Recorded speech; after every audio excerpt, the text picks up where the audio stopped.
but it will not form an explicit part of the lectures that we give. So we begin today with Farouk Topan, who was director of the Institute and is currently directing the Swahili Studies Centre, which will form part of the Faculty of Arts and Sciences in Tanzania. And he will speak to you about one of the core problematics of our institute, which is how we can think as how does Islam relate to Muslims, how we should define these terms, how we should use them in our writing and our thinking.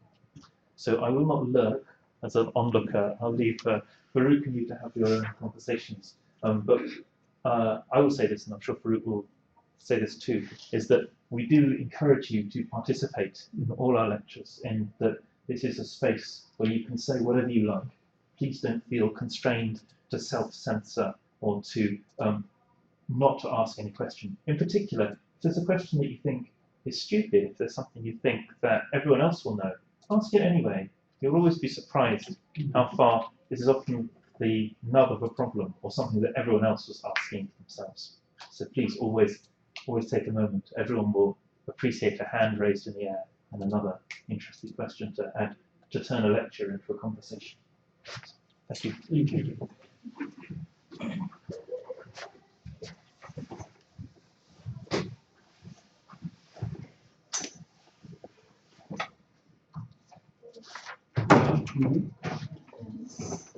First of all, I say what a pleasure it is to have you here, and I'm sure my colleagues have welcomed you to the AKU, and I do that now. I add my welcome to theirs, and you will find that the ISFC is a small, very unique institution.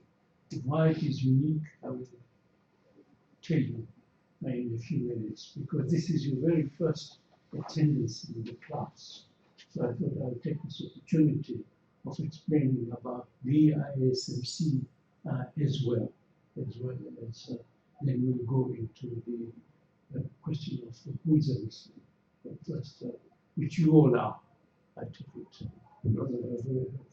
So that's number one. Secondly, I welcome you to London, because London is a wonderful, throbbing city. It's a city of culture. It's a city where you can get lost, or you can actually find yourself.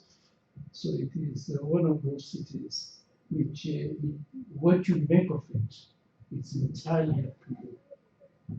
Perhaps constrained by how much money you have, but which is also something which I've experienced that students keep on sort of keeping an eye on that. So that's number two.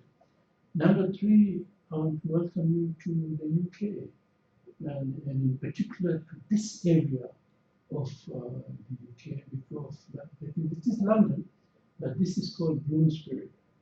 And Bloomsbury has got around here many colleges, including ROHASS, which is called the School of Oriental and African Studies, University of London, where long ago I was a student.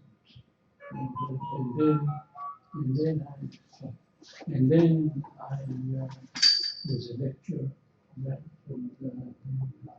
I retired from there, but in between I taught in Africa, in Riyadh, in Saudi Arabia as well.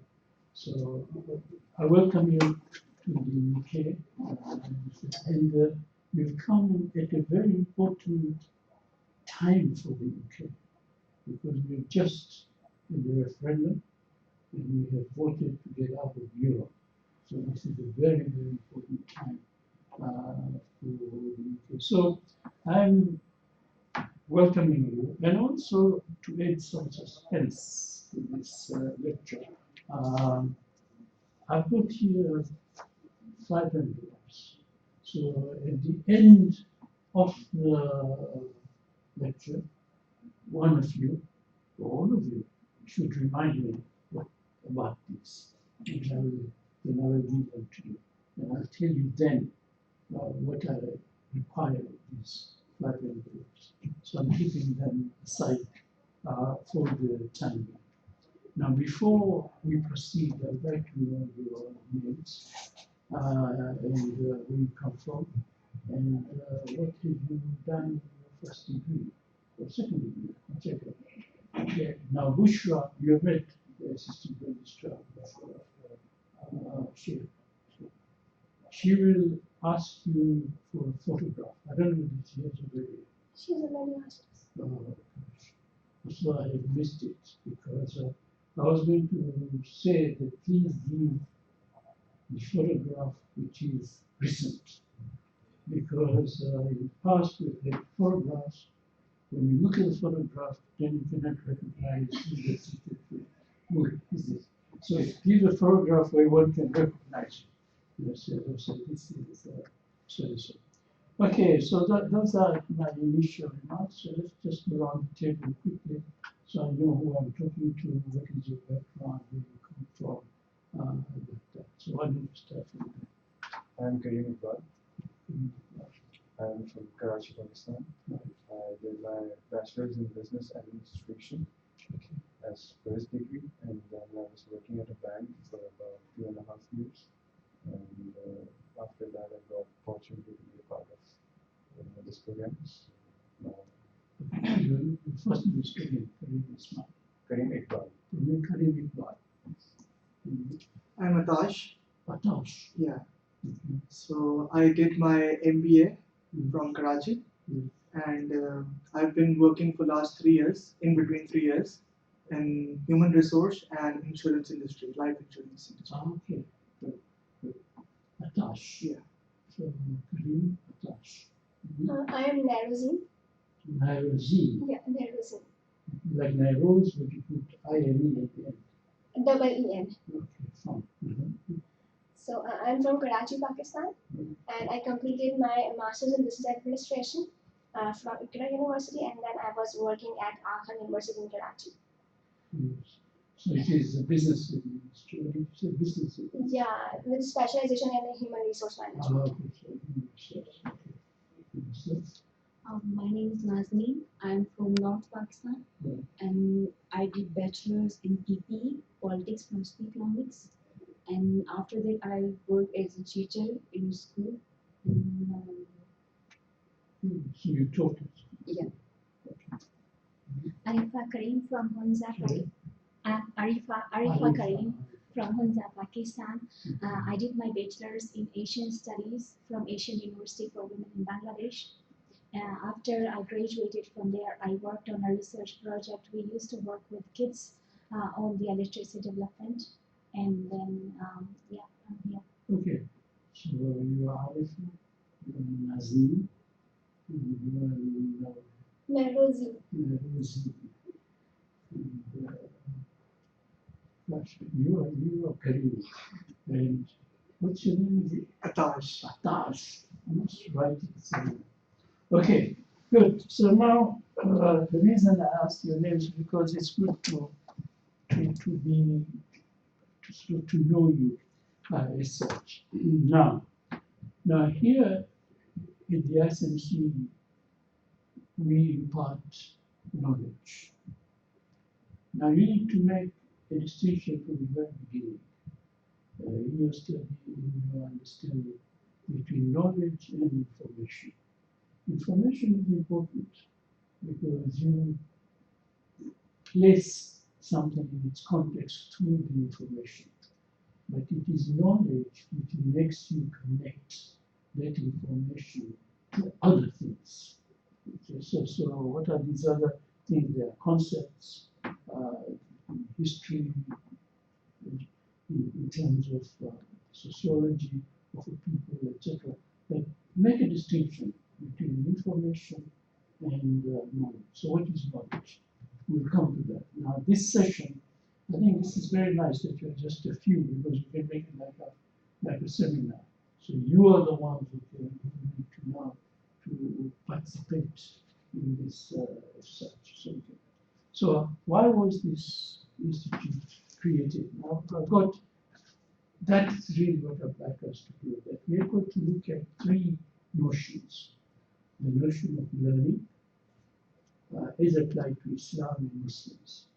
The notion of university and the notion of knowledge. So we have learning university knowledge. Now, learning, what is the aim of learning? Learning imparts knowledge. That is the aim of learning, to get knowledge imparted. And if you look at how this knowledge was imparted in, or how it is imparted in the East and the West in terms of Islam, you'll find that they may be different or they may overlap. The approaches which are taken in doing that. There is what is called a normative approach.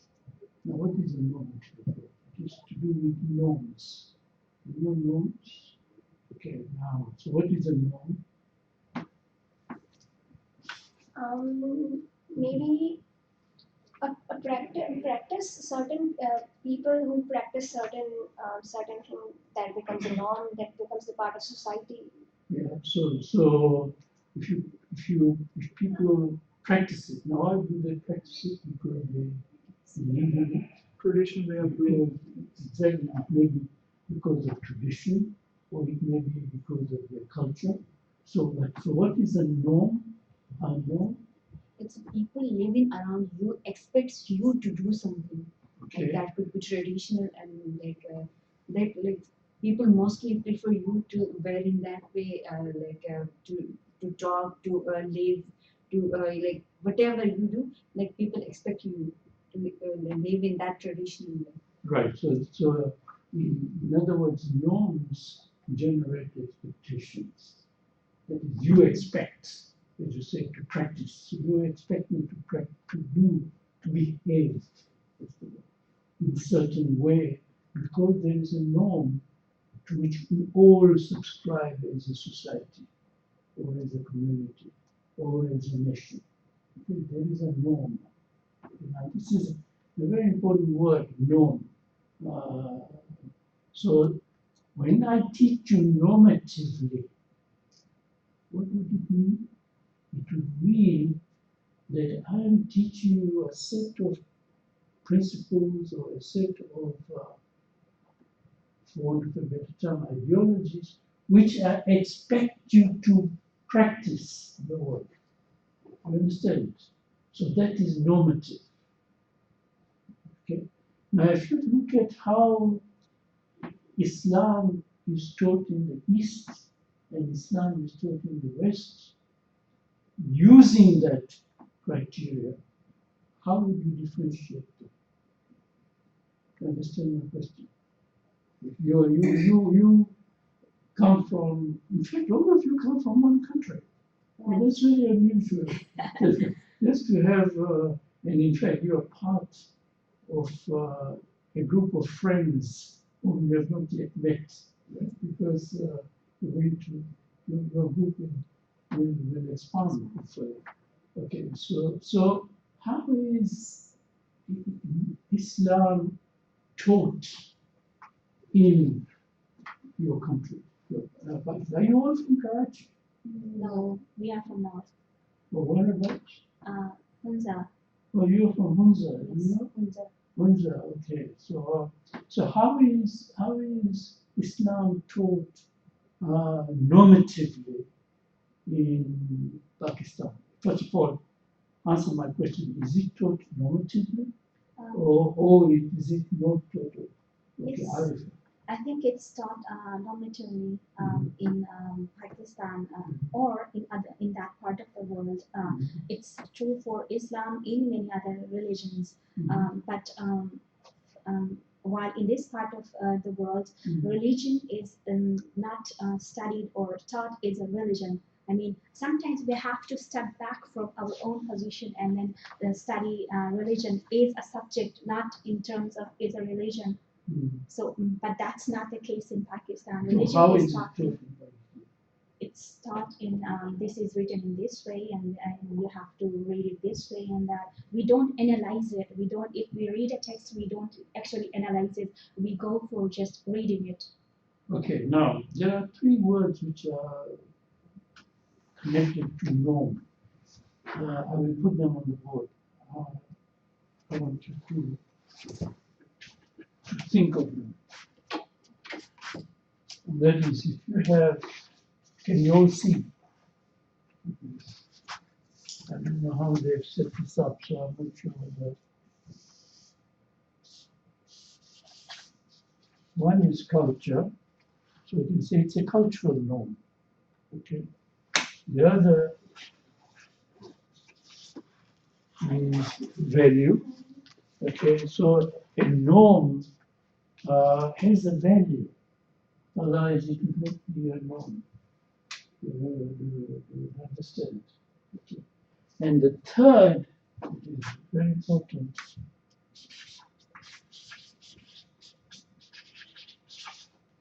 that it has acceptance among the people. Now, if this changes, what happens? There is a revolution. Well, revolution is a big term. Change. If this changes, acceptance is not there, then what happens? Then it doesn't remain a norm. It's maybe something else. Yeah. Now, if it is a very fundamental norm, so fundamental, then of course you can have a revolution.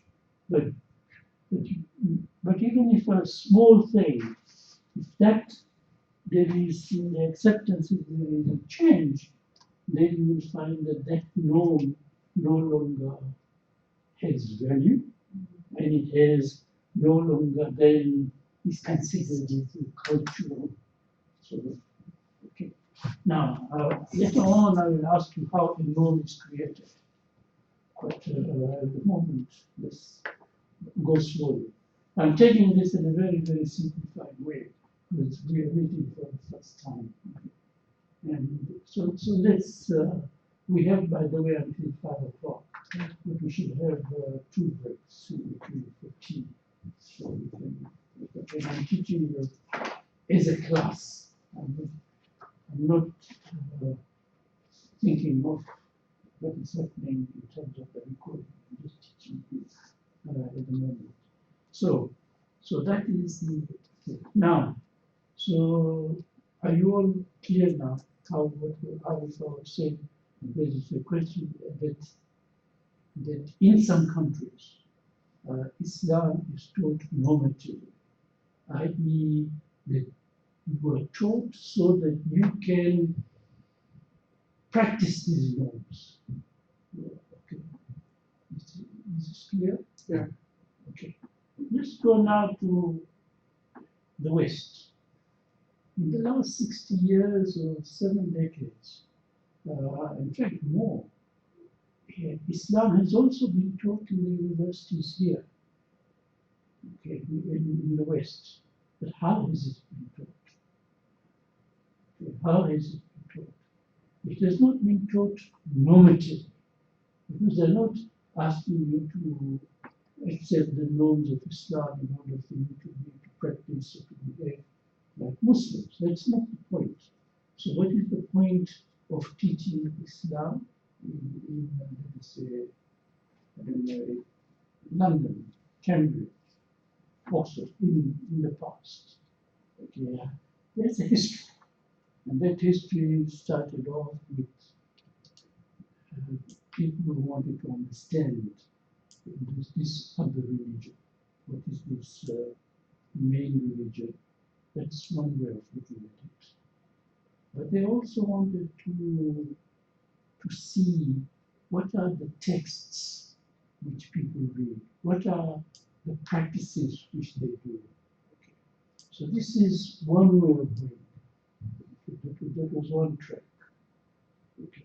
Side by side with that track, there's also the track which was earlier of people who went out to preach their religion, i.e. Christianity, to Muslims, and they wanted to understand Muslims.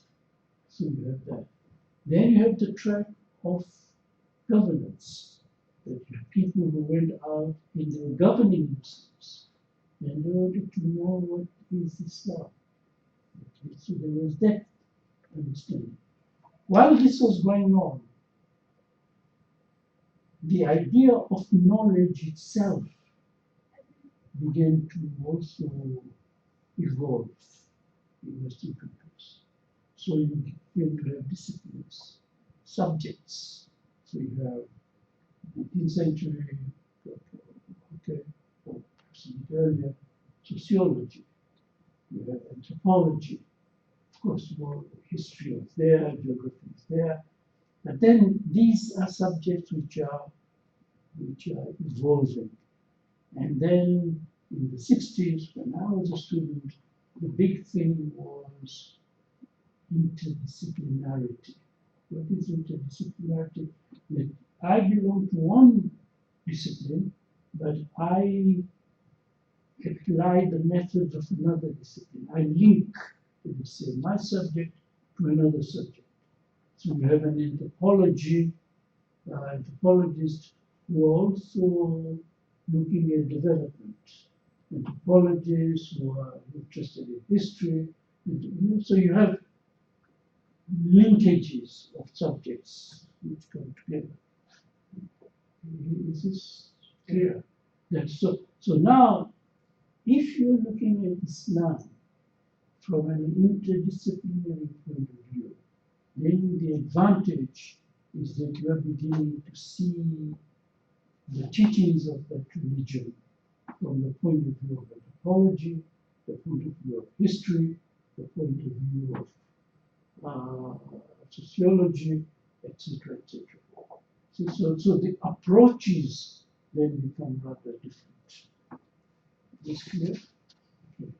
Now I have a question, and that is, if you're sort of doing this, then what is the content that would be there for people to study? So let's keep this question aside. Let's go back to the narrative. When you, for instance, from your own general knowledge, you have people in Pakistan teaching normatively, what is it that they teach? You haven't spoken. They focus on Sharia part of Islam, the practices, and the Quran, and the Sharia, and apart from that, the practices of the early companions of Islam. So history and Islamic studies incorporate those content mostly. Right. And apart from that, the pillars of Islam is a very important topic that is being taught in Pakistan. Yes. So they tend to. So what do you mean by pillars?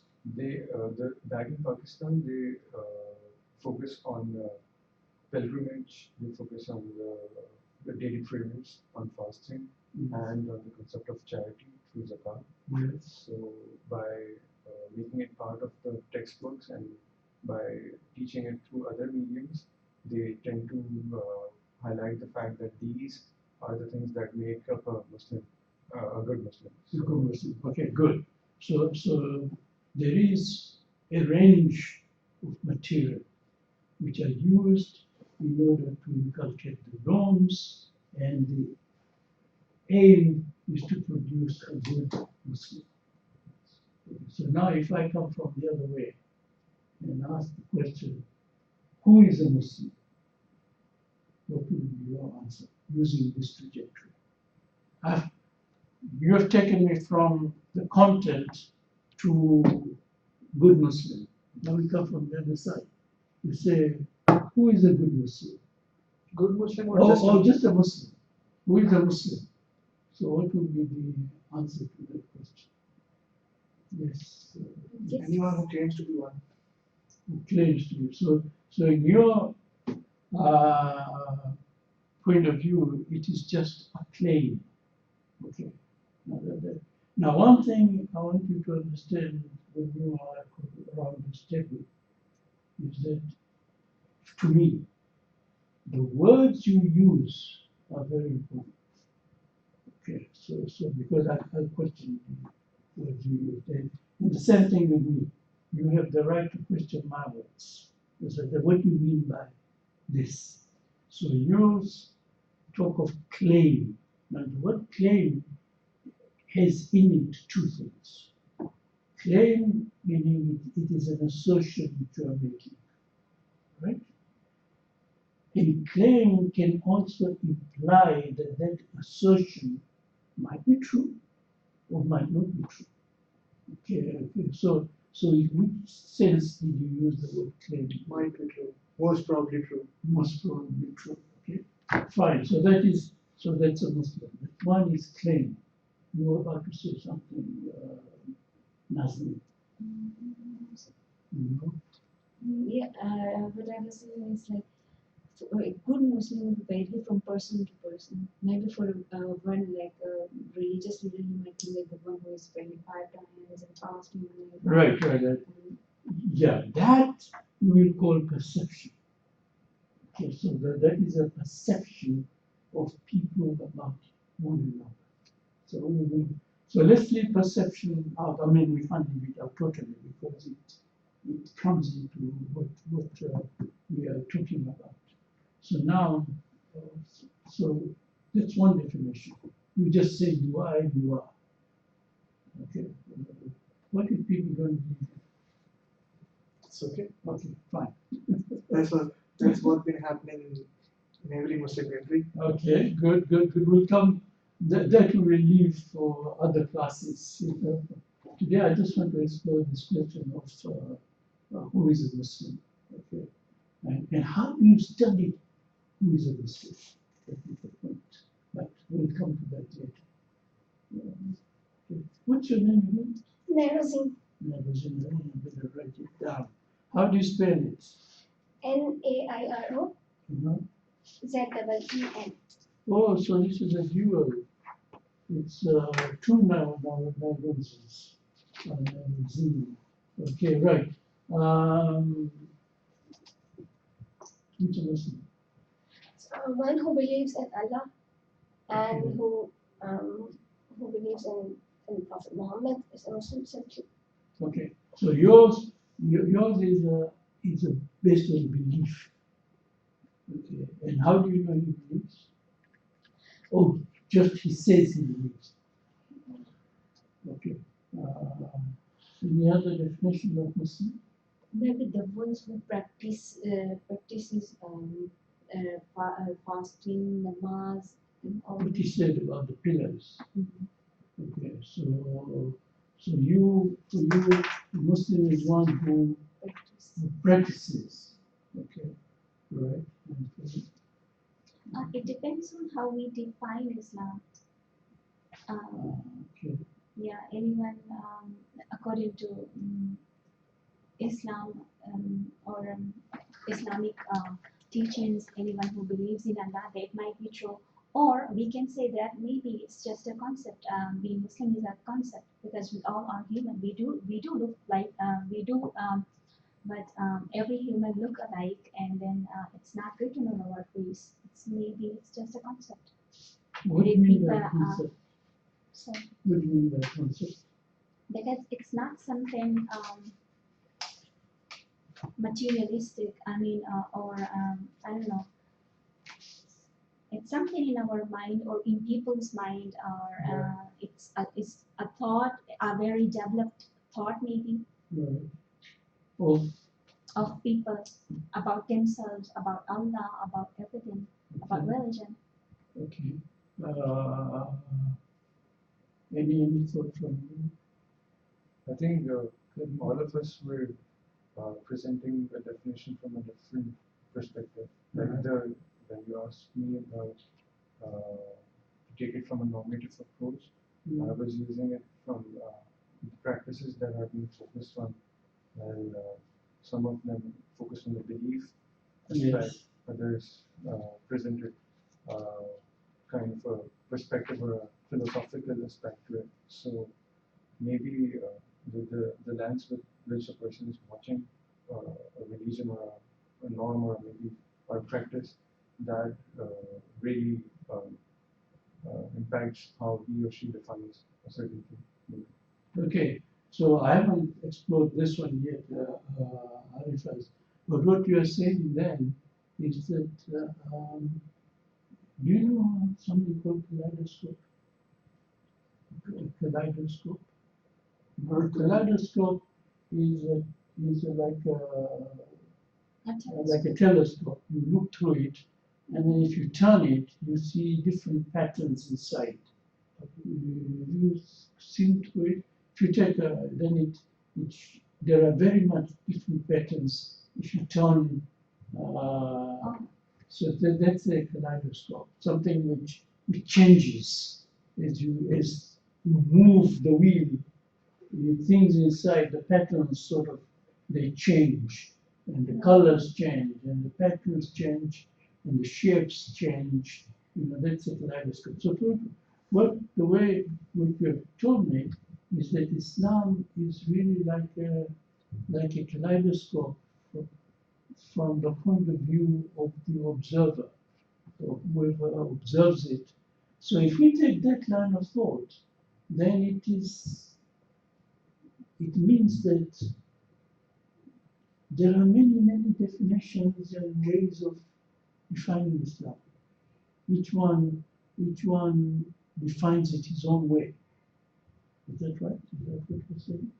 That is what I think, because if there would have been a consensus on how to define Islam, Yes. many of the conflicts wouldn't be existing in the present world. Okay. Right. This is very interesting because what you are saying is that there is no definite. You are saying it's in the mind. You are saying in terms of practices of beliefs. Norms. Huh? Norms. Norms, yes. And here you are saying it's in terms of a claim that you make yourself. And you're saying? I was saying it's belief basically. Beliefs, right. Have you been taught Islam yourselves? Yeah. Because you're all Muslims. So have you been taught Islam yourself? That this thing here is Islam? Have you been taught? Again, I don't know about taught, but for me at least, I have been indoctrinated. Oh gosh, you use such a wonderful word actually. Okay, no. What do you mean by indoctrinated? So I think Yes. taught has a very deep meaning in sense that you tend to critically approach whatever is being said to you or whatever is being transmitted to you. Yes. But in indoctrinated, you often believe what's being said, and you're towards the things which are being taught to you. You have to take it as it is, Yes. with little or no critical analysis. Right. In fact, this course is precisely there to help you to analyze. You see, that's why it's called the relevance of the humanities and the social sciences. In how relevant are the humanities and social sciences? Their approaches to understanding Islam. But before we come to that, we've got to clear this our own first understanding of what we mean by Islam, so that we can apply that to this.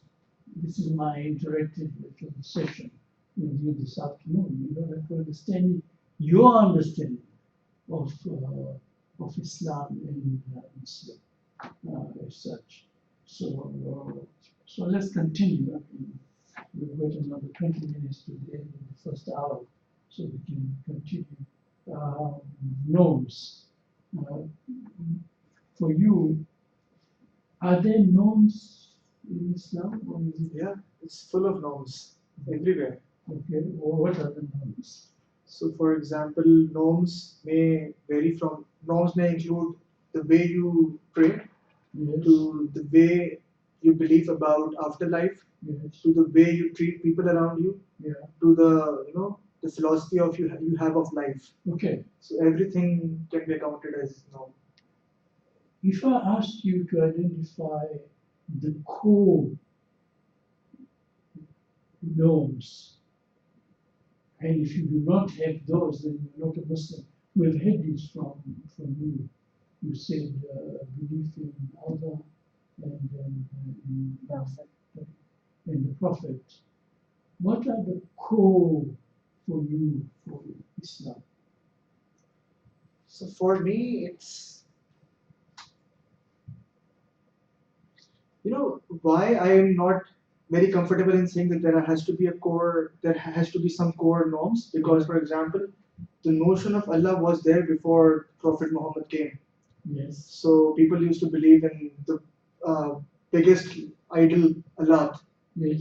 Yeah, so he was already there. Believing in Prophet, so during his time of Prophet, there were some people who were openly in front of him believing him, but behind his back they were not with him. Mm-hmm. So they were apparently called Muslims, but in reality they were not, because their claim was just to make other people who were next around them happy, and just to go along with them so that they can get the economic benefit. But within themselves, they were not Muslims. So All of them.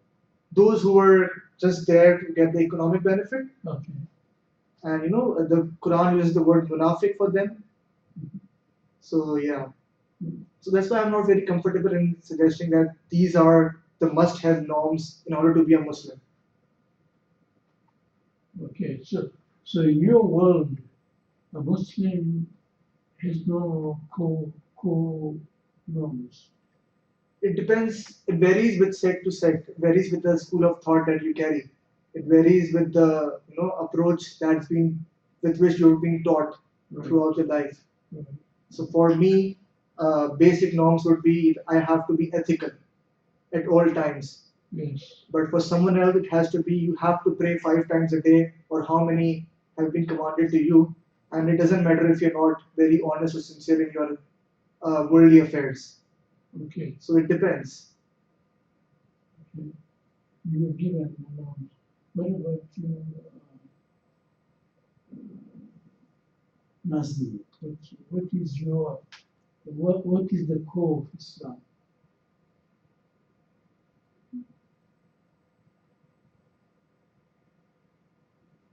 I guess core of Islam in a sense, like what Akash explained is how can we say a Muslim is a good Muslim, right? How we can say a person is a Muslim, like that's what he was explaining, and not like for me to be the question was What is there a core Islam without which there is no Islam? Is there a core? You know what I mean by core? C-O-R-E.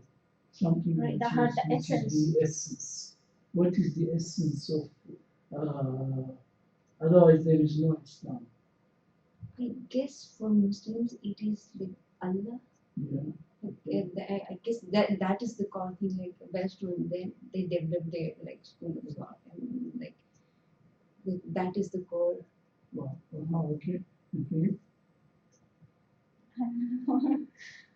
Yeah, it's the same, the concept of Allah. Okay. Because I find, on one hand, your answers are very stimulating. Because stimulating in the sense that Islam is evaporated in a way for you, for some of you.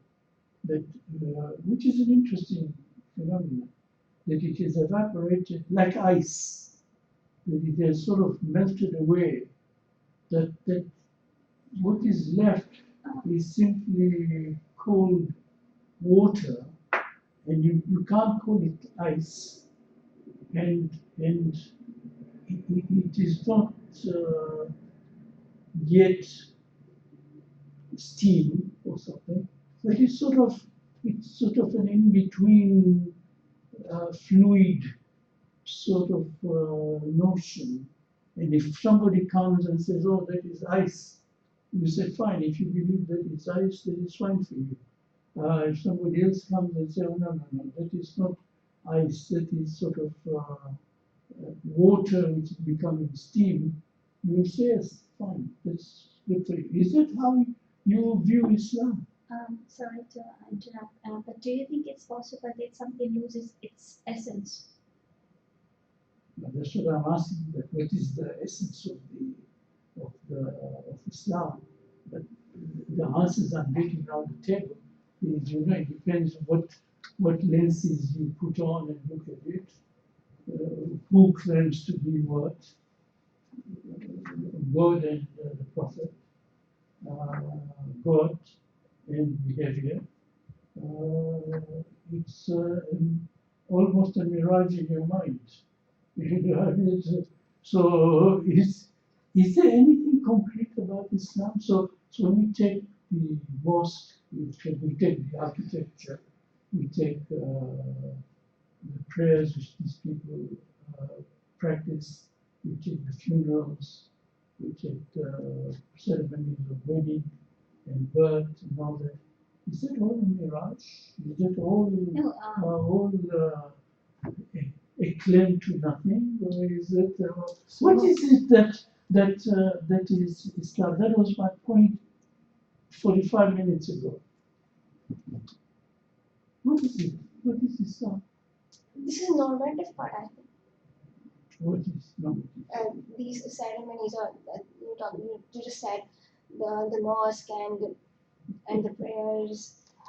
Okay, let me put it Because this way. also- You're walking in London. You're walking in London at night.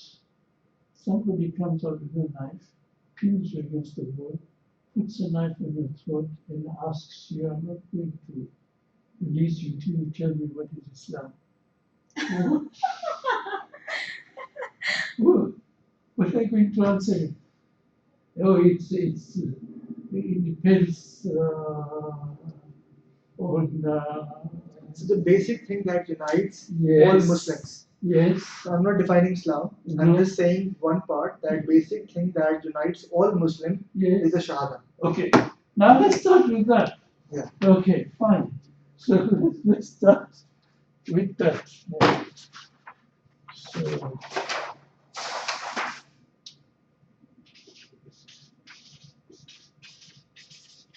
I'm not putting the quick marks or anything. I'm just putting it simply as that Shahada. Okay. So now define the Shahada. So anyone who believes Yes. in the existence of a supreme authority, Yes. which we term as Allah, Okay. Good. and that He sent a prophet on earth Yes. for the guidance of all human beings. Yes. Right. What you said there is very interesting. You said all. Yeah. Okay. Okay. So all human beings. Right. Now, do you agree with that?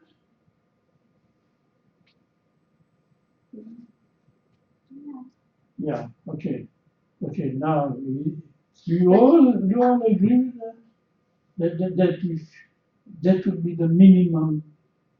I think Shahada, if you're talking about it, then Shahada also emphasizes on the role of Prophet Muhammad.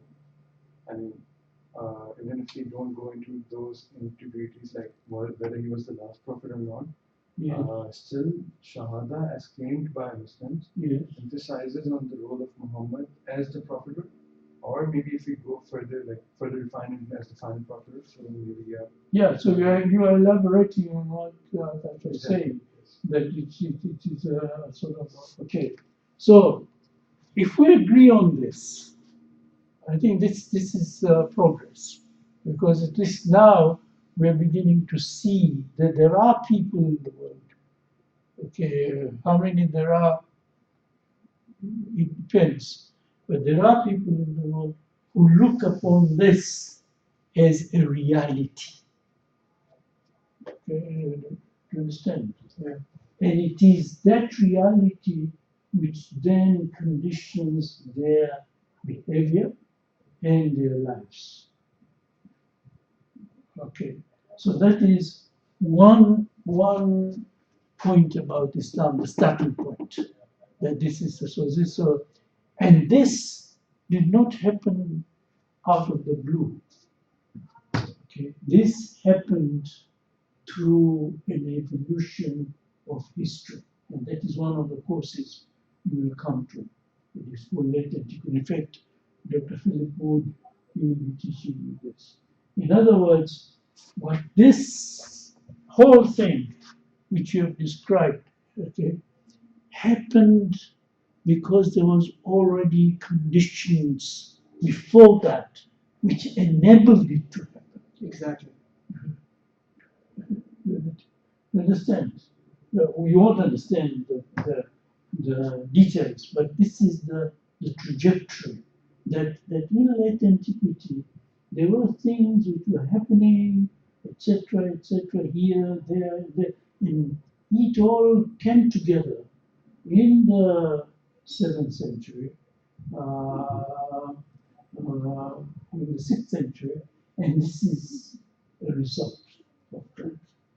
Okay, so this is a reality in history. How it is interpreted, that is a construction of knowledge. So I told you that knowledge is one thing. Now, how we interpret this, because this happened. When did this happen? Now I'm going to give you 3 dates, which are very, very important as far as this is concerned. I'm going to put here 610. I'm going to put here 632. And here I'm going to put around 622. Okay, these are important dates. What are these 3 important dates? One, your point about the road. Yes, here it is when this started. The whole thing started here. Okay, here the death of Muhammad, and this is the trajectory of the Quran. So the Quran starts here and it ends here. The mission starts here, the death is here. You understand? So there is now this is a historical reality. This happened. But how do we interpret this? See, how do you then say, okay, what is this? What does it say? Who was he? What did he say? It becomes hadith. Okay, what did he say? What did he do? Becomes hadith. This has been collected. How was it collected? Okay, how was it put together in the first place during this period, 610 to 632? How was it collected? Okay, was it edited? Okay, that's another point. Okay, so that becomes another aspect of interpretation. Okay. And then comes all the questions which arise from this text, which is the Quran. And one very, very, very, very basic question has to do with relationships between a man and a woman, between father and son, between father and mother, between mother and children. In other words, it begins now from the family and it moves out into the society. You see, if you do wrong, how are you punished? Okay, if you hurt somebody, what can you do to alleviate that hurt because you wronged somebody? Okay. So all these questions, which are moral, which are ethical, which are legal, questions of even business that do not sell something or do not cheat others. All that is in here.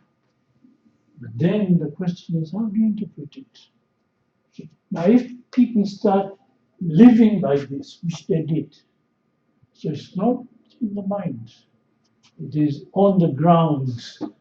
Okay, on the ground that people actually were, and then people began to differ. Say, no. If I have 2 daughters, and each one has to receive how much? 1/3. 1/3 of it. How do you divide it? So you go to somebody and say, look, how do I do this? And this somebody says, look, I know exactly what happened when the Prophet was alive. There was this same question. He was asked because somebody came and asked him this. And he divided it this way. Oh, fine. We also divide it that way. But then you see, so that becomes a precedence, which we were talking about earlier, about the hadith. So these things are put together. But the problem with hadith is that then there comes another person who said, yes, but on another occasion, the Prophet also divided it that way, which is different from the first one. So now how do we do? So that way, what I call the schools of thought, simplifying it, began to emerge. So you have the Shafi, the Hanbali, the Maliki, and the Hanafi, and then the Jafri. Now the Jafri is very different. But you know these four schools of thought or not? Okay. So there were four people who were jurists. Now I'm explaining all this because in the final question that we come to in terms of who is a Muslim, all these things matter. We cannot remove this because people themselves believe in this. So let's look at those. So you have 1, 2, 3, 4, 5. So you have Shafi, you have Hanbal, what is it? Hanif? Hanafi. Yeah, so Hanif. And then you have Malik. These are people. Okay, these are now. Who are these people? These people are scholars. They are jurists. They are judges. So they've been acknowledged judges in their own time, and people used to come and say to them that how do I divide this thing? My husband is dead. How do I do that? Whatever it is, they used to give judgments. So then people felt that it will be to their advantage if they go to this man, or if they go to him, or to him, or to him. And that is how these schools of thought began to be to arise. So now East Africa, where I come from a very small island in East Africa. I'm an islander.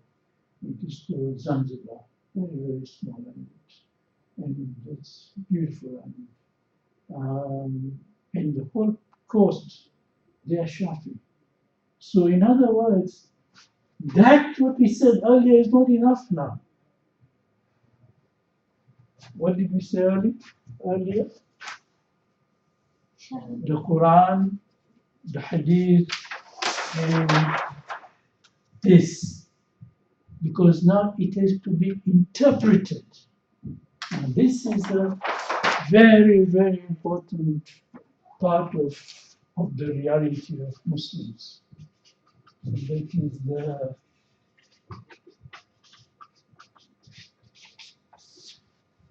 interpretation. Whose interpretation? So you say, okay, we follow the interpretation of Shafi. So we are Shafis. We call ourselves Shafis. We follow the interpretation of Ibn Hanbal. So we are Hanbalis. We follow the interpretation of Hanif. So we are the Hanafiya. We follow the interpretation of Malik.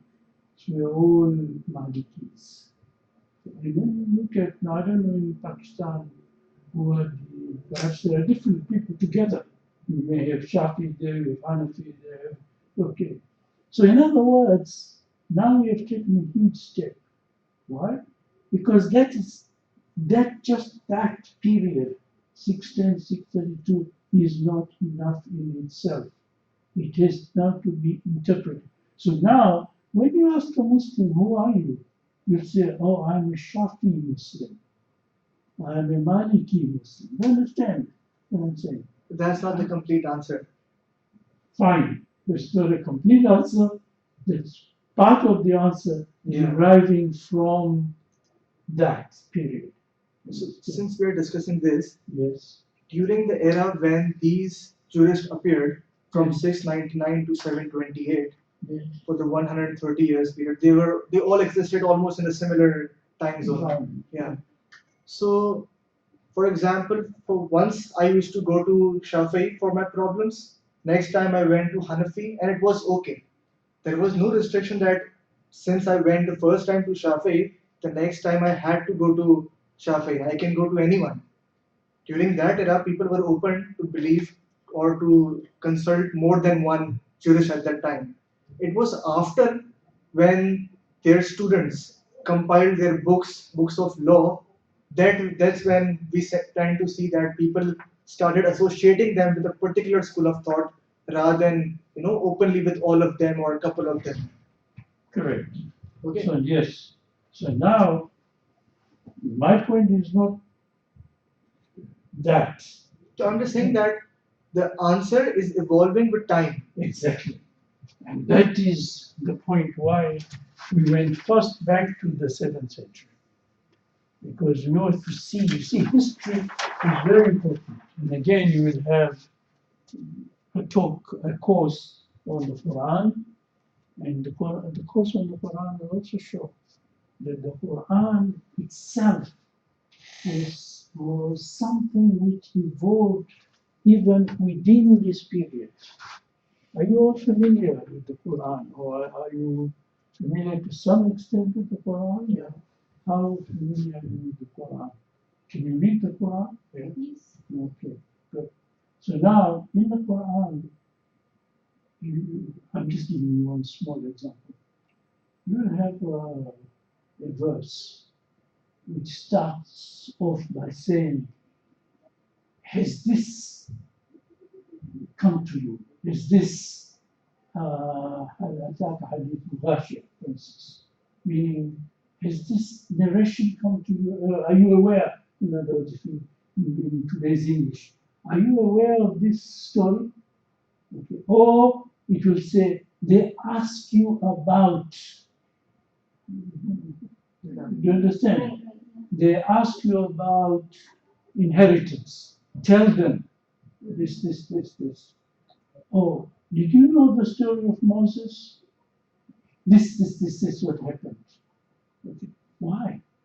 Okay. Well, some scholars have looked at it and said, because the Quran is really a dialogue between the prophet and the people. And that dialogue is in the is there in the Quran. You see. So in other words, these are issues which were there on the ground, which the prophet was responding to, and it is this issue which have come into this. What you are saying is exactly similar to this, but in relation to the individual jurists. So during the time of Shafi, the same thing would happen, and they would come to him and say, okay, look, what? So he would say, no. The point is, now let me give you, time is going.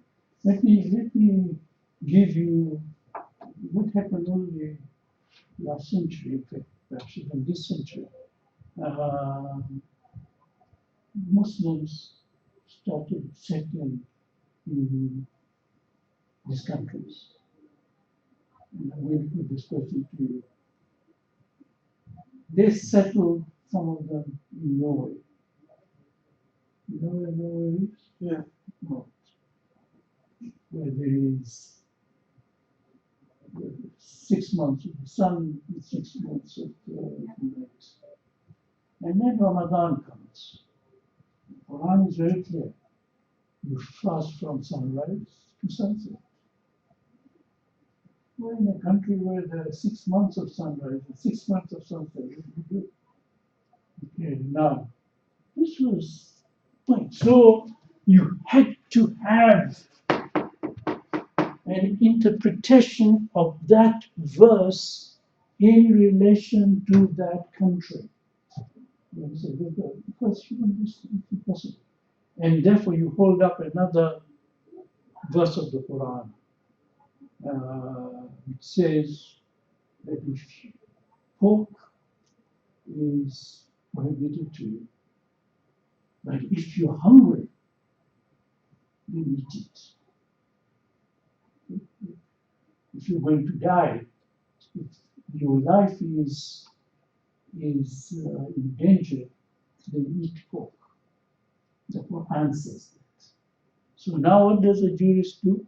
He takes that principle that according to the Quran, it is life which is more important. Right? You look at the times, you say, no, this is not proper because this man will die if he fasts. So you change that. You're interpreting, you're not changing the verse, you're changing the interpretation of the verse based on a principle that is derived from another part of the Quran. Okay. So now you say that look, go down south, keep on going, you come to Copenhagen, perhaps Copenhagen will be okay. So if you go down to Copenhagen, then you are in Norway, but you are fasting according to the times of Copenhagen. Do you understand? Now that is interpretation. That is how people interpret this. Now we go to the Jafari. Jafari, right from the beginning, had also had an interpretation. This is called Jafari because it is based on the teachings of Jafar Sadiq. Here, okay. Now, it goes to there because the basic interpretation is totally different from that of these four. Why? Because of another layer which is put in this idea of authority. We have not discussed authority, right? Okay. Now, you said the prophet is to guide all mankind. Yeah. So I put the word all into a circle here. Okay. Now, everybody accepted that. Then the Jafar said that, look, just as the interpretation of the Quran was important, so that interpretation of the Quran is equally important after Muhammad. So now who interprets it? So of course, you've got to have someone who interprets it. So you have Ali. So you have Ali, and then you have what is called the Imams. Okay, so you have a line which goes right up to Jafar Sadiq, and then of course there's the split. You have the Ismailis and the Nizaris, and then it goes down. So now the point I'm making is that it is interpretation which is important. Okay. So now, if you are living in that century, and you now take the knife and you go to this person and say, "Who are you?" Okay, you say, I'm a Muslim. But you say, no, I'm not satisfied. Oh, what Muslim are you? And you say, oh, I'm a Jafri Muslim, or I'm this Muslim, or I'm this Muslim. So in other words, the term Muslim now is also qualified by the name of one of these people. I'm Jafari Muslim, I'm Shafi Muslim. Okay, so that becomes now another definition of Muslim. Okay. Now, go down the line. And then you have, oh, I'm an Ismaili Muslim. Okay. But that's not enough. Then you get split further down. Oh, I'm an Nizari Ismaili Muslim, or Ismaili Nizari, whatever. You have another definition. Okay. So in other words, what is you perception of who is a Muslim then becomes very important in this definition. Okay, now we come to your point about claim. I may claim to be that. Okay, I may claim to say, oh yeah, I'm a Shafi Muslim, I'm this Muslim.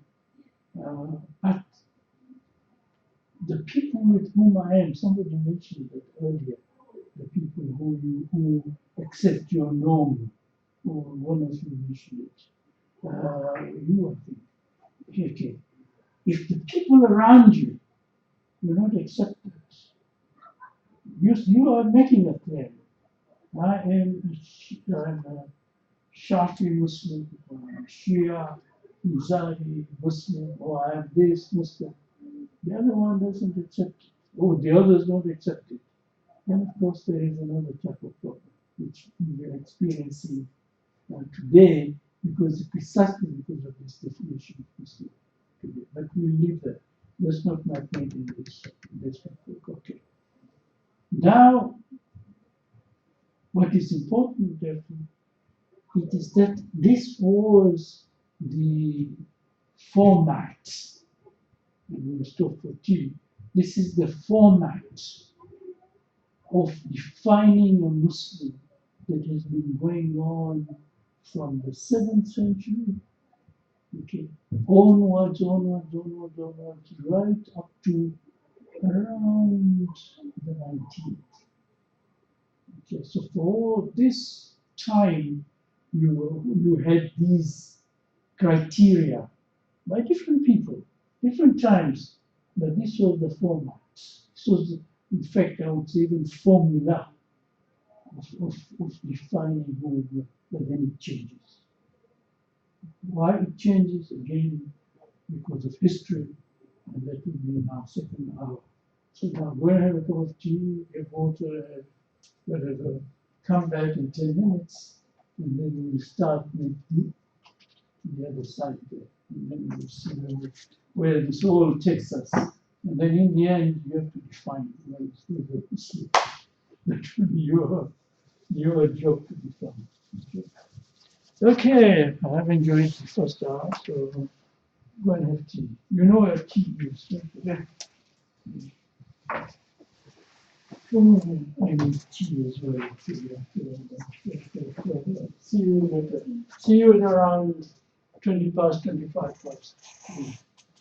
According to that one.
No,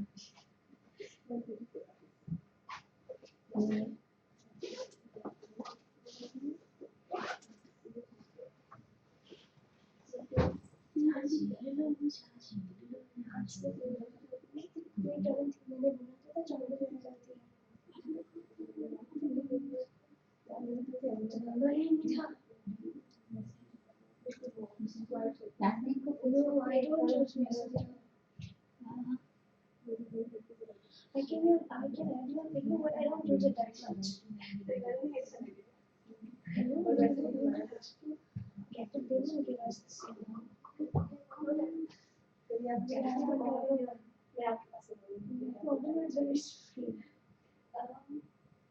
So I ordered one the first day, but I haven't received it. Ordered this one. I haven't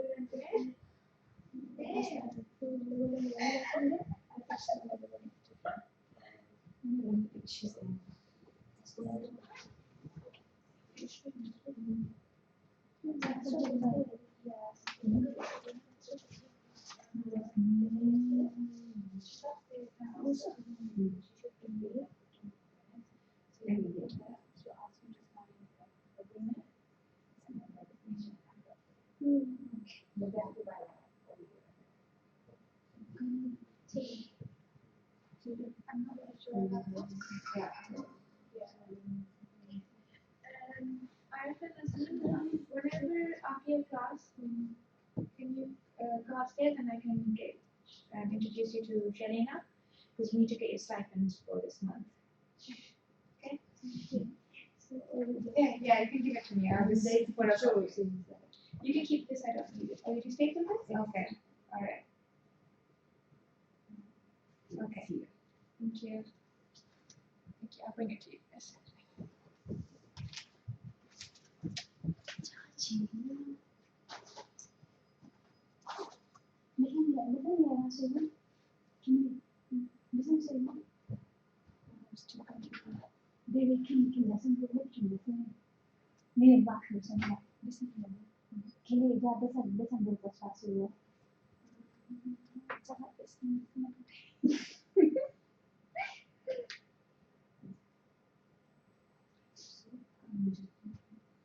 I don't just listen to it. I don't listen to it. Last name at the reception and the right. Yeah, it's like 4 or 4, 5 maybe. The right the line comes is usually at 4, 4, 5 and 4 10, yeah. So, but if you're watching, you can surely give it to me. But I will just yes,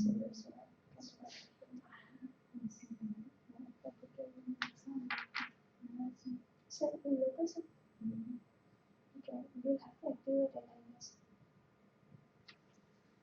It gets it. I don't know activate it because I haven't seen it.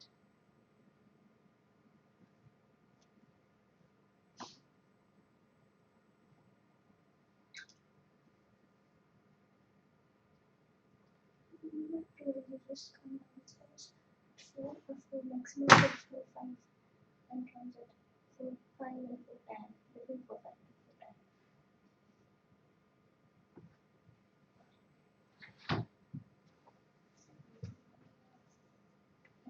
And check it. Okay, because it's good. With people do wear kurtas.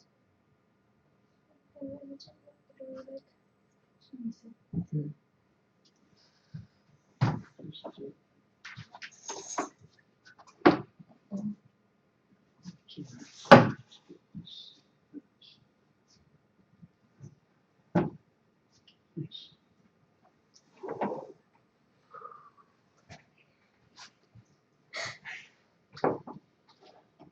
You have tea? Yeah.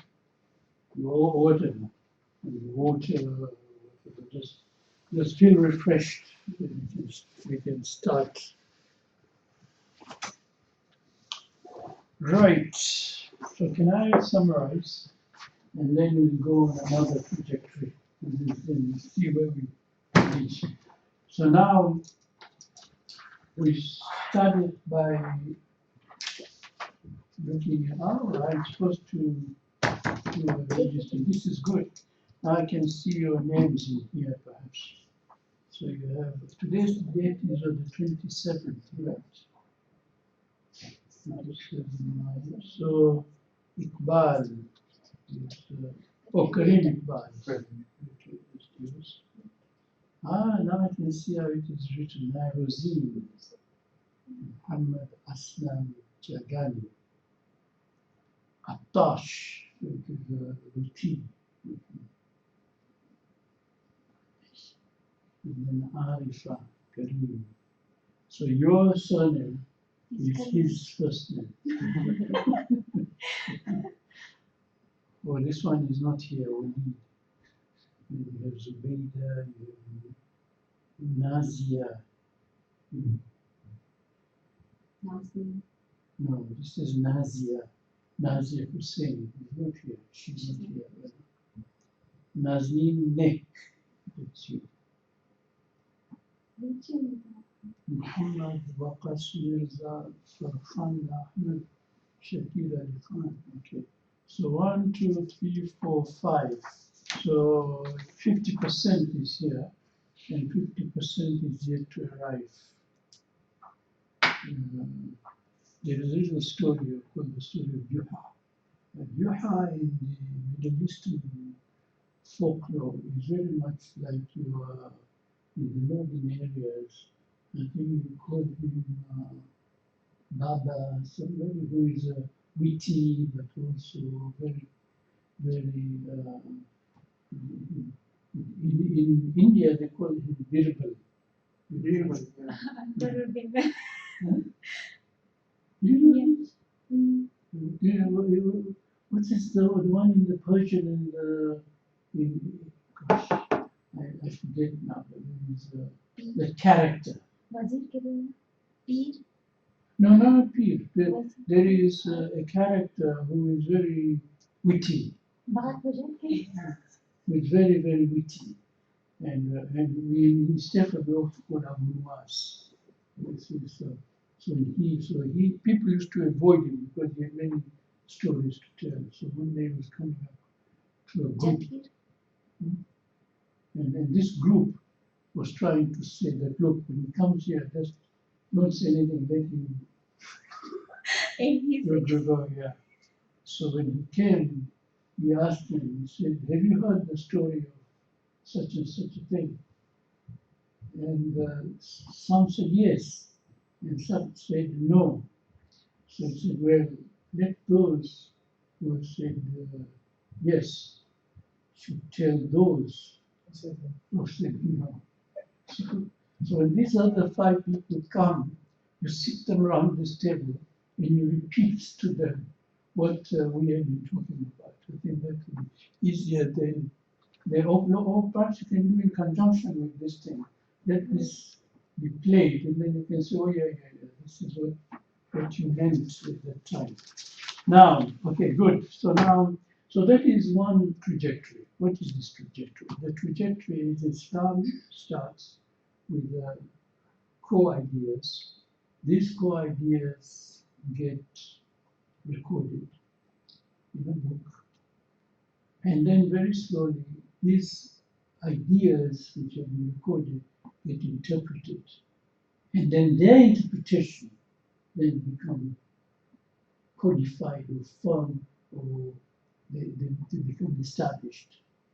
And then people at each stage, they use this as part of their definition of beliefs. You understand? So in the beginning, it was Muslim. In fact, in the beginning, it was the distinction when there was no Shafi Muslim, it was just the Prophet was there, and the Muslims were there. So the distinction was threefold. You are a Muslim, or you are not a Muslim, you are a Kafir. So ayyuhal kafirun. There is this Quranic surah addressing the Kafirs. This is because they were in group. Okay. But then among the Muslims, the Quran also makes a distinction between those who are Muslim and those who are Mu'min. The Arabs say we are Muslims, tell them you are not Muslims. Sorry, we are Mormons, tell them you are not Mormons, you are Muslims. So there is also, even at that time, a definition in terms of the word Muslim. So the word Muslim was applied in different ways. Now, when you come down history, then you find that the word Muslim is given to, like any definition, one of the properties of any definition of any identity is that it is fluid. A definition that an identity is not ever static, it flows. And so if you come from 632, or even 610 up to 632, Muslim or Mohammedan Kafir. 632 onwards, then you're beginning to get other qualifiers, Sunni Muslim, Shia Muslim, Shafi, Hanbali, all this. So it comes down right up to around the 19th century. Then something happens, which brings another chapter now to the definition of Muslim. In this, what happens is that now Muslims who are varied, this I think is very, very important, they are diverse. Why are they diverse? Because you can see, so you are here, you are Shafi, you are this, you are this, you are this. But there is also, still, when I'm not yet coming to the 19th century, I'm not coming to the second trajectory, I'm still with the first trajectory. There is also another definition which is part of being Muslim, and that is, if you take people who are humble, but humble means what? Means they do not exist in the air. Okay, they are on the ground. And by that I mean that these people would be in a particular country. So they would be speaking a particular language. In other words, they're not just, I'm humble, you're humble, yes, but my being Shafi or you being Shafi is different. Okay, because I'm in East Africa, I speak Swahili. So my lens, to use your word, Karim, lens is the language which I employ for being Shafi would be different from the language which somebody perhaps in Indonesia employs for being Shafi. You see? So you have country, you have language, and most important of all, culture. Because this brand of Islam is being practiced within this culture, and the cultures are different.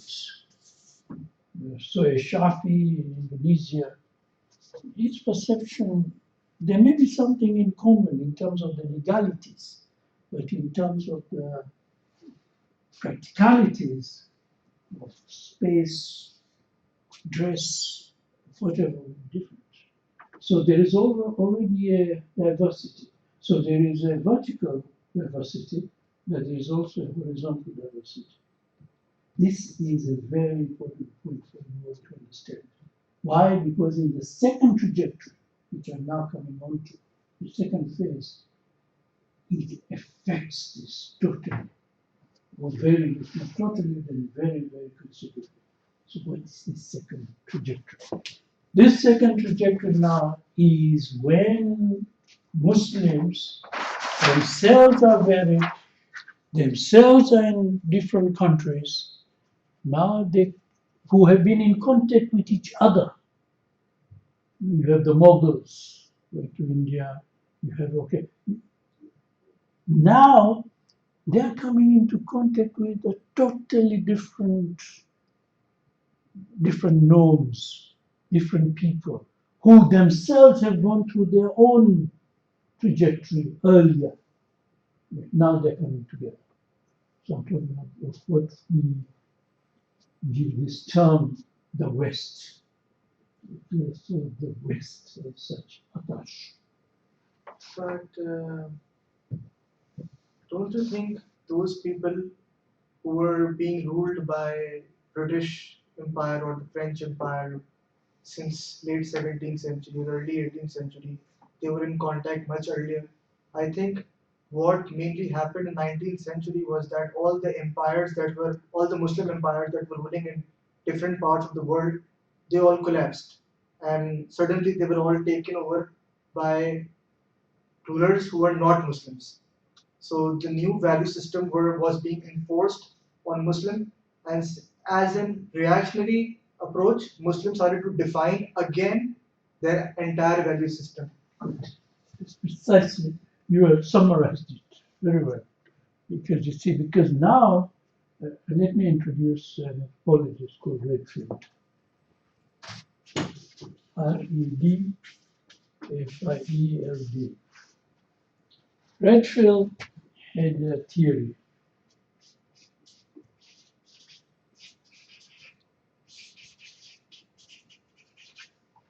of what he called high culture, low culture.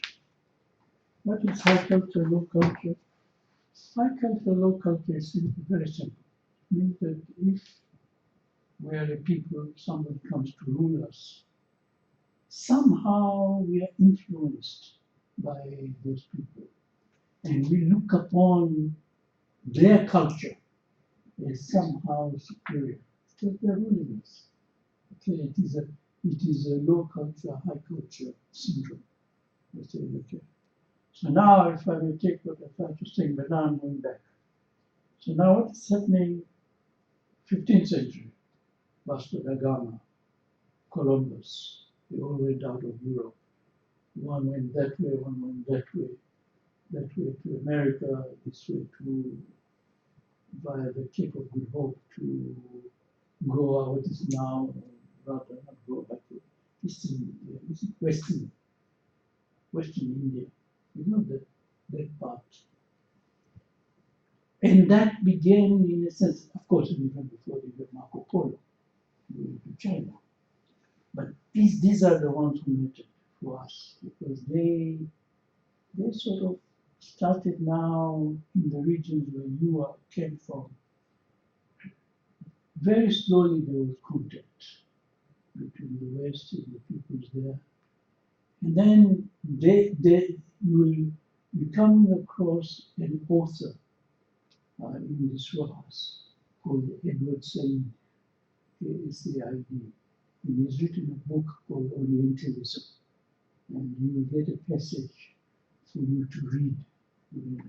He has very well analyzed this, that when these people came together, they influenced each other, okay, in different ways. Of course, there are overlaps. So you have the West. The West were now looking at these people. What I said earlier that you begin to study, okay, and the people who are being ruled were looking upon also the people who are ruling them in a particular way. So there was an interaction. There was a cultural encounter.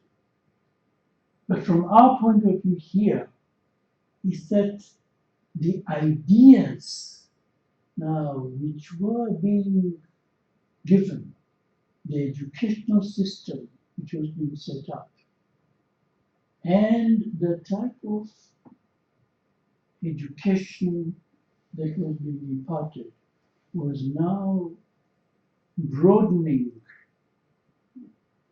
the norms and the parameters of some Muslims. And these some Muslims became very influential.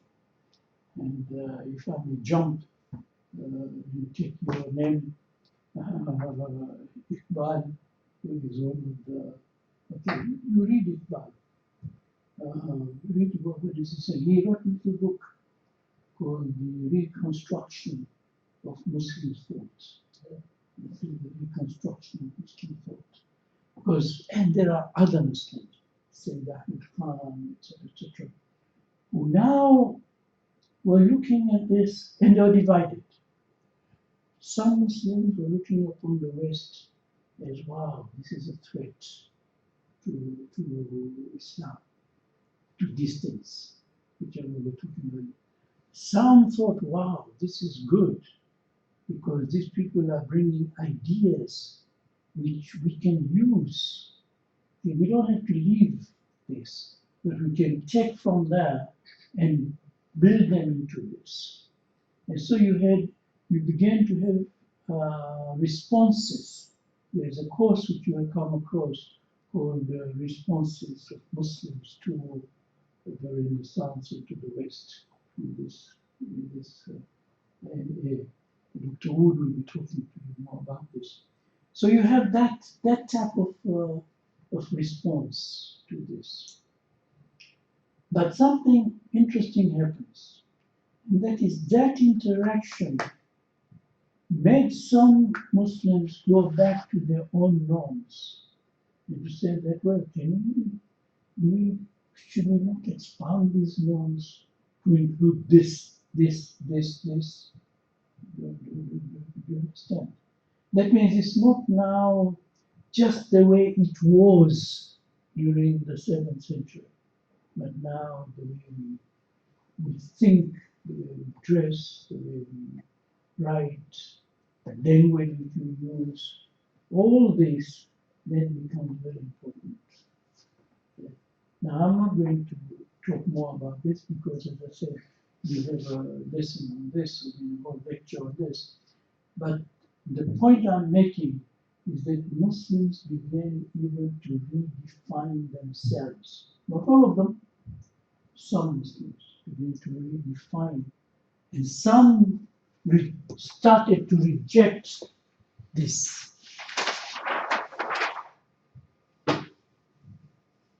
Up to here anyway. So why are we, this is called madhab. So some Muslims are going to say, why are we defining each other in terms of madhab? I'm Shafi, you are this, you are that. Okay, we should get away from madhab. We're all Muslims. Okay, it doesn't matter if you speak one language, I speak another. It doesn't matter, but of course it did. That's how your country was divided. It was a question of language. You have Bengali on one side and you have Urdu on another side. You know more about this than I do. But some said no, we don't use that as part of our definition. Okay.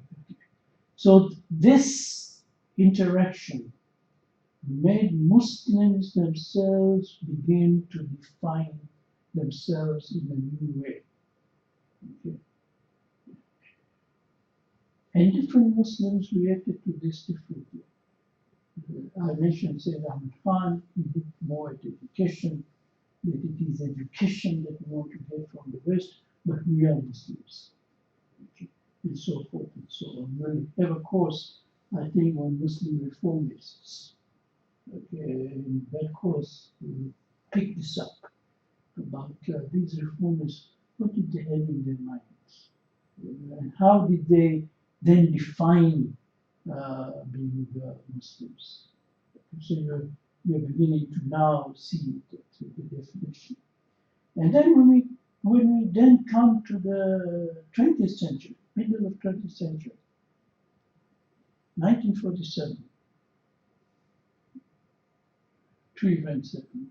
1947, 47, Pakistan, India came into as national sort of countries which are true. And then when did you lose? Sorry, 71. 71. So you're 47, 71. Then the realities now become different. So you're a Muslim, but you're a Pakistani. But you're a Muslim, but you're a Bangladeshi. Okay. Whereas before you were Pakistan. And there are the Muslims say, we don't want Pakistan. We want all of us to be Muslims in India, Indian Muslims. Okay, you have this, what's his name? The one who was in prison and he used his time in prison to write a whole volume on the Basmala and Surah Al-Fatiha only. And that is, he was in Nehru's cabinet It will come back, his name will come back. Are you taught Indian history at all? Yeah. How are you taught? In schools, Yeah, but is it normative manner. normative? Okay. So the version that is being taught in Pakistan is completely different that is being taught from India. Of course, this is the whole point that we are talking about. But anyway, you see, and this man was, you can see his image, but I can't get his name. And he has written, he was a scholar. Now he went the other way. He felt that no, we need to be all together. And so now, what I'm trying to say is that the identity of being Muslim is now being tied to the identity which is national. Yeah. So national identity now combines with Muslim identity. Fast forward the film, you come to a point when people reject that national identity, some retain Muslim identity. Some reject Muslim identity, but they retain national identity. So you say, are you Muslim? And you say, yeah, I'm Muslim, but I'm a Pakistani. Are you Muslim? Well, Muslim is whoever claims to be Muslim. Muslim is in the mind, but I am Pakistani. Human. Okay. Well, that's a third trajectory. We'll come to that. You see, so you have now the national aspects which are influencing how Muslims see each other. And then there are those who go to the extreme. The teachings of this man were taken up by someone, Abdul Wahab. His name was Abdul Wahab. Now, Abdul Wahab, he preached in Saudi Arabia. And he preached, he wanted to go back, remove all those in between trajectories. You go back straight to the 7th century. He said, right, the Quran, if you had asked him, what should people in Norway do? He would have said, well, let them fast for 6 months. Let's say if they die, they'll go to paradise. Okay. You see, so now you had, so now what you're beginning to see is Muslims who are defining themselves, redefining themselves in accordance with current thought. What is there? Some go this way, some go this way. So some say, so this Wahhabism, then it goes this way. And others embrace new technologies, new ideas, new ways of thinking, but without losing the essence. And then the question is, what is the essence to those Muslims? That also is beginning, they also change it in terms of, okay, so the essence then begins to change. So, where does the SMC come in? Okay. The SMC was established in 2002 because there was a commission first set up by the Chancellor, who signs the outcome. And the Chancellor wanted this commission to look at how Islamic studies is taught in the West, in various places. But it's taught in the East. So in the East, you begin with very normative madrasas. Then you go to universities. So the curriculum there is very much what you told me earlier. You have the Hadith and the Quran and what you, I think, call in Pakistan Islamiyat. Islam. Okay. So this is it's a the same thing was in the West long ago, where you go to SOAS, you want to take Islamic studies, well, you must study the Quran, you must study the Hadith, you must study this and that, the other. Okay, but from the Western point of view, from the point of view of not normative, non-normative. They're the same thing, normative. So you had this. Then things started then saying, well, you remember I told you of interdisciplinarity, that anthropologists are looking at religion. We have a very, very famous anthropologist. I'll put his name here. Oops.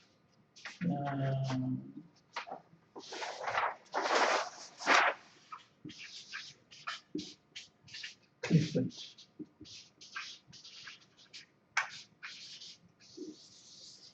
Clifford Geertz, his name is. I hope one day you get to read some of this. There's a small book of his called Islam Remembered. He does a comparative study of Islam in Java and Islam in Morocco. Islam in Java Java. and in Islam in Morocco. So he looks at the two societies. So this is an anthropologist looking at Islam. Okay. Do you know who is an anthropologist? Yeah. Anthropologist, so I don't have to define it. Okay, so now you begin to get this type of study. And so the SMC, the board rather of trustees of the ATU, they felt that what we now need is an institute which will not teach Islam as such. So here you're not going to be taught Islam. Okay. What we need is to teach about Muslims. In other words, what do Muslims do? Okay. Not what they believe. Okay. How do they respond to particular issues in society? Okay. What is the underpinning of that? That they say, how do, for instance, you yourself can answer this question. You look at Pakistan. Okay. Why are certain people behaving in a particular way? Muslims. Okay. You're not saying what do they believe. You're saying why are they behaving in a particular way? Of course, it depends upon their belief. Right?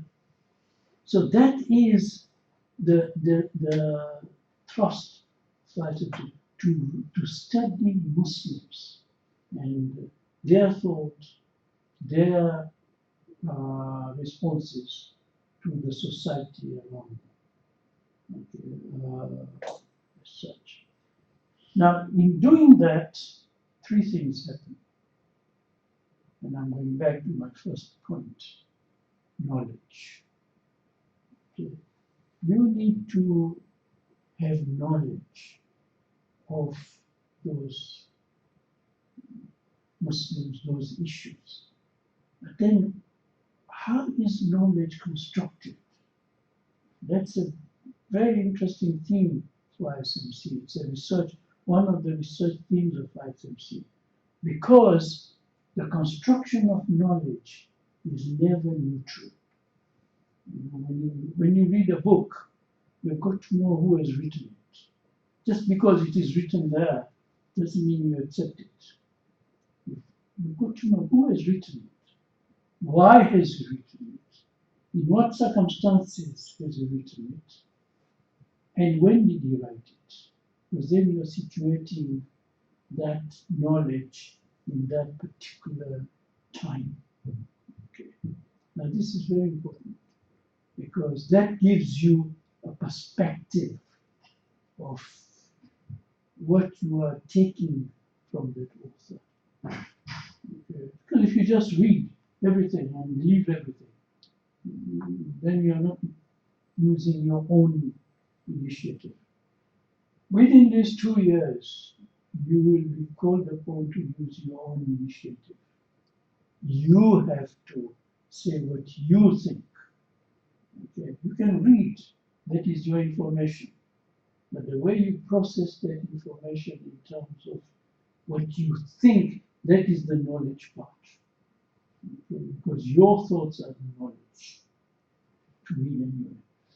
That is your knowledge. So when you write an essay, you don't reproduce what this one said and this one said and this one said. Anybody can do that. And you can get a very bright 14-year-old to go around the library and copy and put together from the index all things to do with wealth, things to do with just he looks at the entry on I don't know whatever social relationship he can put together. What you have to do is to make connections. So you're reading and you're making connections. Now, in this study, the approaches of the humanities is very important. What does it mean, these approaches of humanities? It means we are non-normative, we are not teaching theology, and we are looking at the connections between humans which bring about that particular subject of study. So if you're looking at history, so you're looking at history, not this king said this and this sultan said this, no. You're looking at what is it that was prominent in that time of thought, okay? And how did that influence Muslims? So this is the thrust. Yeah, that's it. Is it clear? Okay. So in other words, whatever you have brought with you is good. Now use whatever you have brought in this way, i.e. in now processing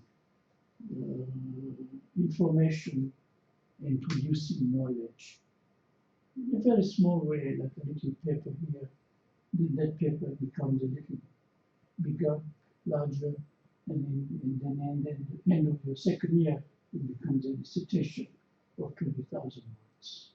But that subject that you choose is yours. It is your own. And that will show that, well, this is what I have learned. This is what I am taking away from London, from the ICFC. So this is important. And in that process, you will define being Muslim, being this and being that. But it will be now within a framework which is huge, but based on reality. Okay, this is the reality today in Syria. Is this question meaningful at all? Are you a Muslim? Is it meaningful? No. See, because it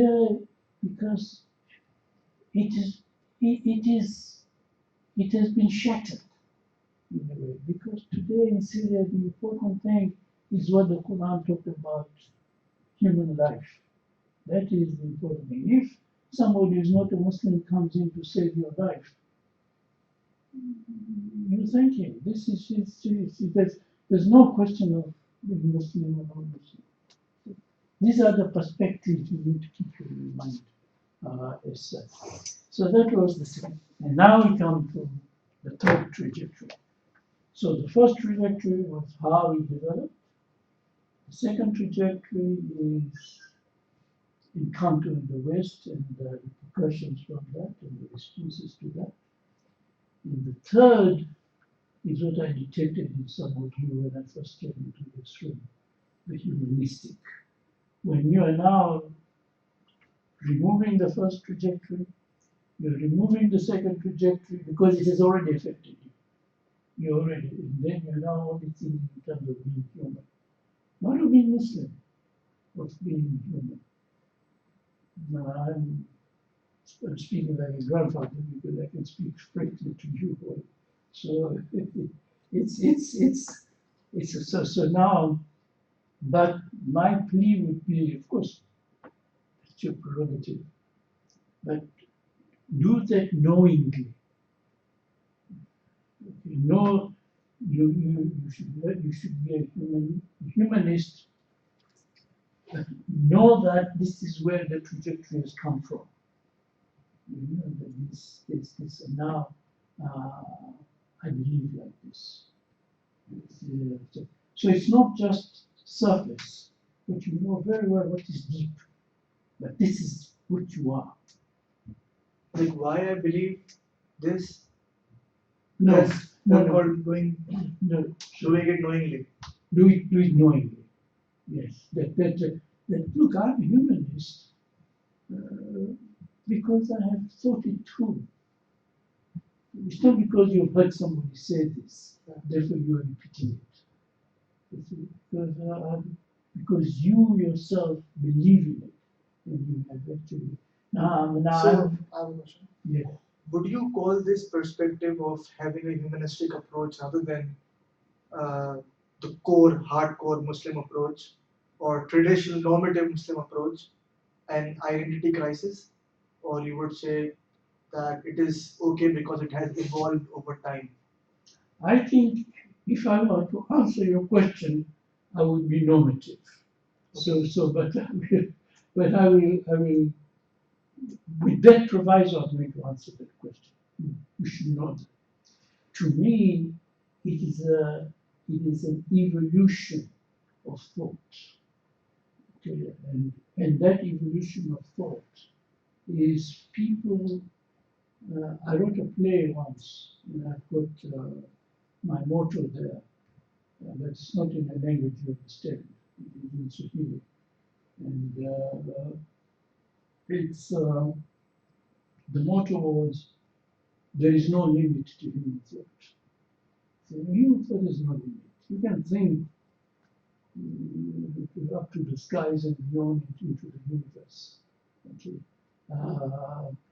But today there are people who are called secular Muslims. True. Okay. Who are these secular Muslims who do not, that thing which we have gone through, they've moved away from that. So they feel that the ethical principle is the principle which they will hold on to. Which is another side of the coin of being a humanist. Okay. But they will still like to identify themselves as Muslim. Yeah, So that's another definition. But the dilemma of being a secular Muslim is that you tend to lose the importance of form and you rely more on essence.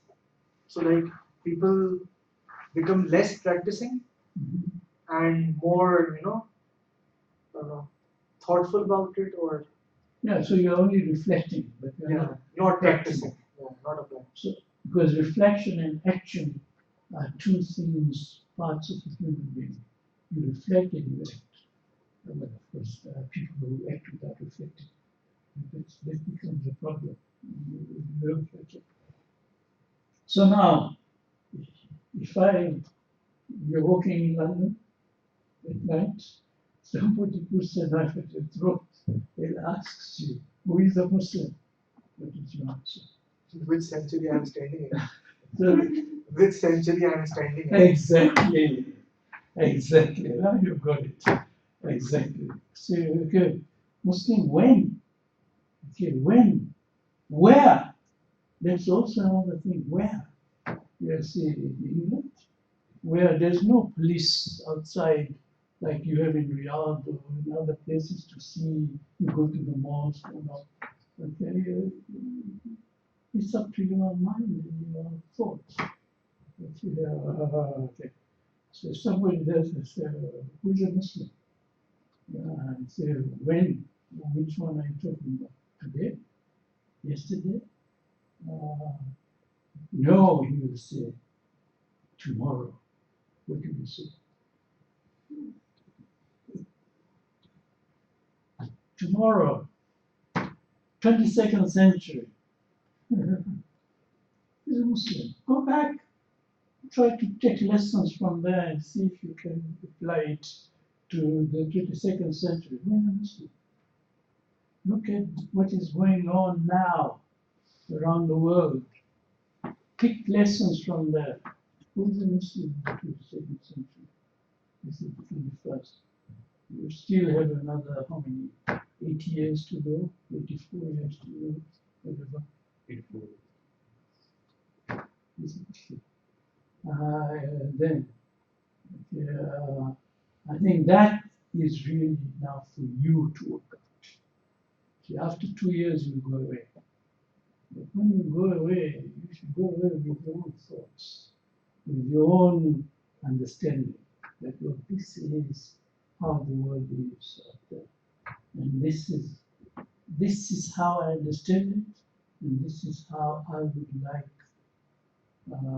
to, if I'm asked that question, this is how I would like to reply. You are speaking, not me. That is, so this course, hopefully, now all, perhaps not every class will be, but this is my way of giving you a very overview of where you are and where you're going. And how you make of it along the way.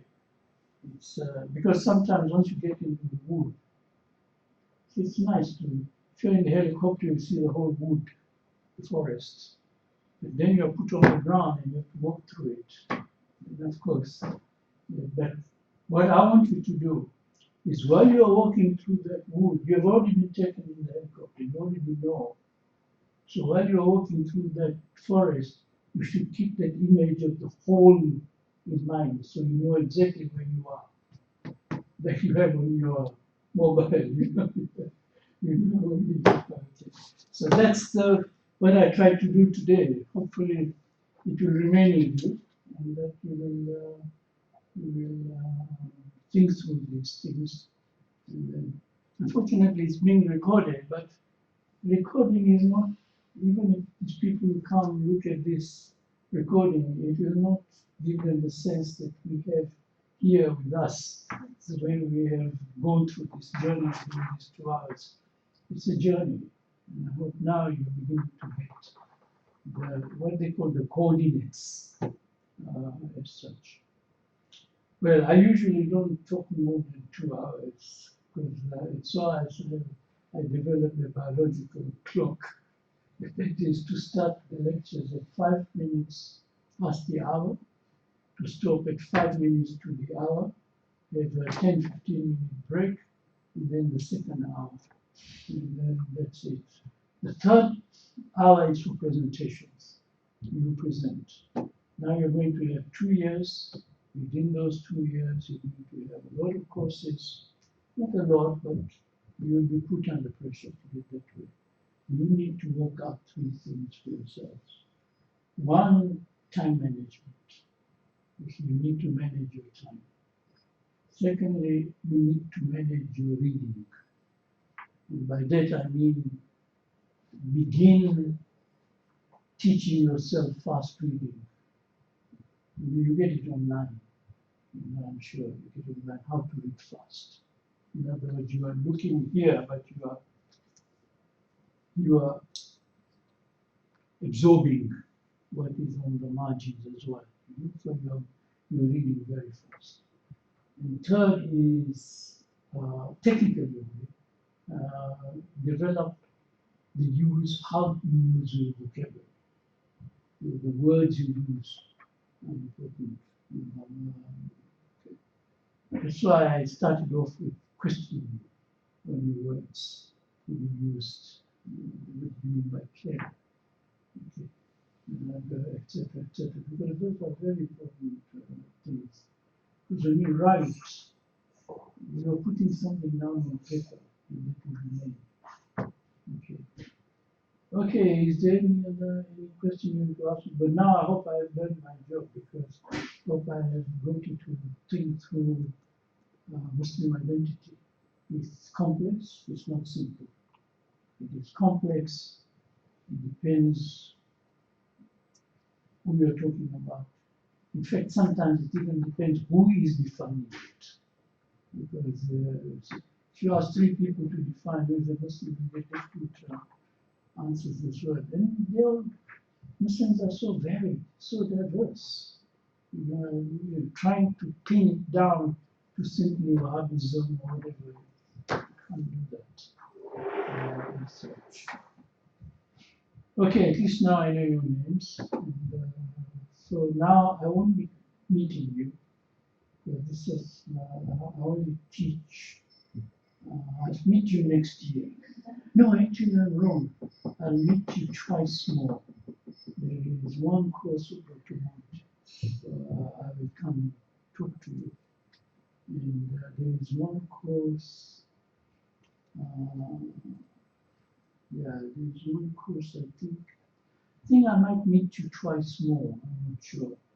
But otherwise, if you're around, and I'm more important, if I'm around, I will see you again for my course next year.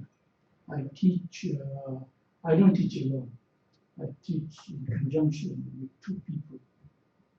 One course I teach with an emeritus professor of anthropology on traditions south of the Sahara. Because here you don't have anything African. That gives you an African perspective. And then the other course is on Swahili and Turkish literature, comparing the two. One is African and one is Middle Eastern. So comparing them. But that's not until your second year. Okay, so by then I hope to see a very mature group of people who, when I look at the essays, I will be very, very proud and happy. Okay, is that it? Good.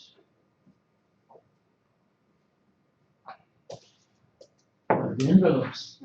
Yeah, okay, now the envelopes. Right. These envelopes, I asked how many will be, and I was told it will be 5 of you. So I wrote 5 envelopes, one for each one of you. So take them and then I'll tell you what you have to do.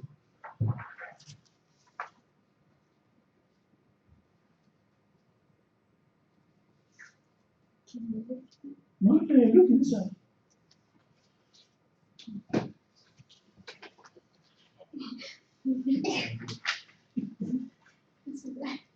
Exactly, there's nothing in there. It's you will put something. You know what I would like you to put? You have come with, one of you used that word, expectations to this. That's an old envelope, by the way, don't use that address. That's why I was given those. You have come with expectations. I would like you to take a blank sheet of paper, write 2 or 3 expectations that you have of the ICMC. Okay. Put that paper in that envelope and forget it. Forget it for 2 years. And then nearer the time that you are doing your dissertations, while you are doing dissertations or after you have submitted your dissertations, open the envelope. And then write in there whether those expectations were met, and more importantly, if they were not met, why not? And seal that and give that to the director. That's what I'd like you to do. 2 years from now, you hand over that envelope to the director with your views on your expectations. But not simply, oh, they were not met. No. Why they were not met. And it should be constructive. Why they were not met, you should say. Or, were they met? Wonderful. You should say, yes, I came here, I have matured, whatever. And I said, no, I have not. It's been a waste of time. You said it. And you can either submit it anonymously, or you can put your name to it. That's entirely up to you. So that's why I thought I'd give you this envelope. Now, of course, I can't do this with the other 5. Perhaps I'll do it when I meet them. But usually, if I know students, as I know students, I hope I get, or he gets, whoever it is, the director gets all 5 of them back. Okay, well, thank you very much. It's been a pleasure. Thank you. Thank you. And please, as I said, I know your names now, so Arifa,